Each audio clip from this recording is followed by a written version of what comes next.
नमस्कार. आपल्या आयुष्यात अनेक गोष्टी अचानक घडतात असं आपल्याला वाटतं. अचानक एखादी व्यक्ती भेटते. अचानक एखादा निर्णय घ्यावा लागतो.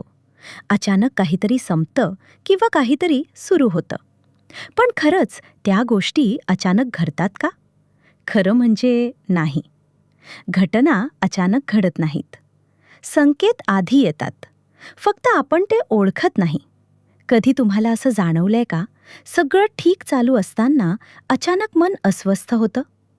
काही कारण नसताना विचार वाढतात.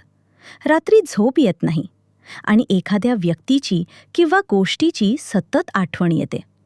आपण लगेच म्हणतो ओव्हर थिंकिंग चालू आहे.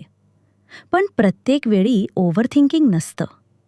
कधीकधी मन आपल्याला तयार करत असतं, जे पुढे घडणार आहे त्यासाठी. ऊर्जा आधी बदलते आणि घटना नंतर घडते. म्हणूनच काही दिवस आधी मन बेचैन असतं आणि नंतर कळतं, हो, काहीतरी होणार होतं.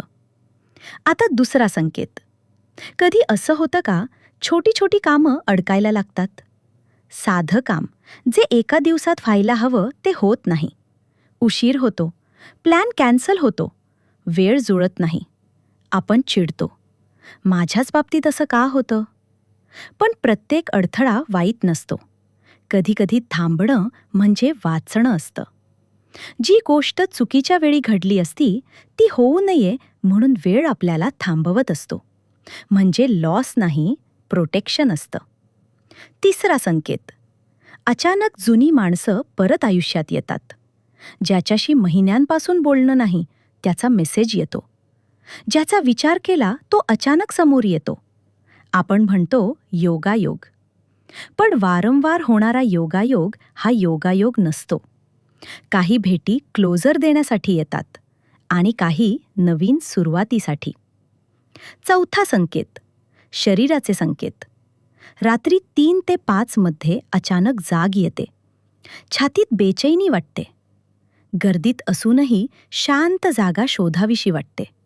मंत्र, मंदिर, शांत संगीत याकडे ओढ वाढते.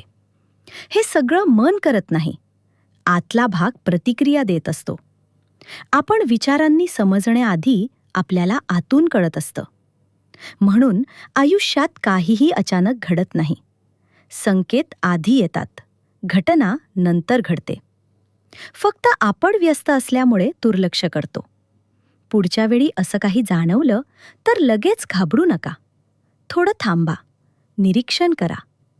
कदाचित आयुष्य तुम्हाला आधीच सांगत असेल की पुढे काही बदलणार आहे. आणि जेव्हा आपण संकेत ओळखायला शिकतो तेव्हा धक्का बसत नाही, तयारी होते. असेच आध्यात्मिक आणि मनाशी जोडलेले विषय ऐकायचे असतील तर चॅनल सबस्क्राईब करा. शांत रहा, जागरूक रहा.